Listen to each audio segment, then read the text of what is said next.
வணக்கம் மக்களே, welcome to the venture show. இன்னைக்கு ஷோ நம்ம பார்க்க போறது ஃபால் ஃபார் மீ அப்படின்ற ஒரு ஜெர்மன் மூவியோட ரிவ்யூ. இந்த படம் நெட்ஃபிளிக்ஸ்ல தமிழ் டப்பிங்கோட அவைலபிளா இருக்கு. இந்த படம் ஒரு ப்ராப்பரான எராட்டிக் த்ரில்லர்.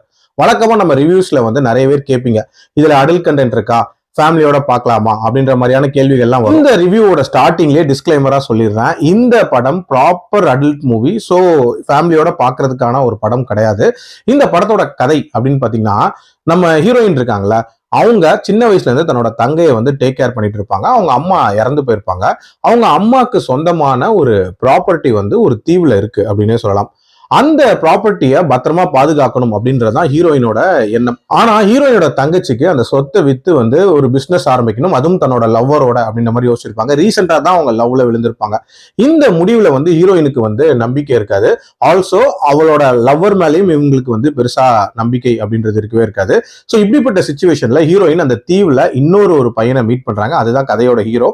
அவனோட ஒரு விதமான லவ் அப்படின்றது ஏற்படுது. ஸோ ஹீரோவோட இன்டென்ஷன் என்ன அண்ட் ஹீரோயினோட தங்கச்சியோட லவ்வரோட இன்டென்ஷன் என்ன, இதுக்கெல்லாம் பின்னாடி இருக்கிறது யாரு, டுவர்ட்ஸ் எண்ட் என்ன ஆகுதுன்றதா அந்த படத்தோட கதை. சொத்துக்காக போடப்படுற ஸ்கெட்ச் அப்படின்றது ஒரு மெயின் பிளாட்டா இருந்தாலும் அதை கண்டிப்பா எராட்டிக்கா பிரசன்ட் பண்ணணும் அப்படின்றதுல ரொம்ப தெளிவா இருந்திருக்காங்க. அதுக்கு ஏத்த மாதிரியான சினாரியோஸை பில்ட் பண்ணி காட்சி அமைப்புகள் அமைச்சிருக்காங்க. ஒரு எராட்டிக் மூவி ஃபேனா கண்டிப்பா இந்த படம் உங்களை சாட்டிஸ்ஃபை பண்ணும், அதுக்கு 100% கேரண்டி. ஆனா எனக்கு வெறும் எராட்டிக் மூவி மட்டும் பத்தாது, ஒரு எராட்டிக் த்ரில்லர் தான் எனக்கு வேணும் அப்படின்னு நீங்க நினைச்சீங்கன்னு வச்சுக்கோங்களேன். அந்த த்ரில் எலிமெண்ட் அப்படின்றது இந்த படத்துல கம்மியா தான் இருந்துச்சு.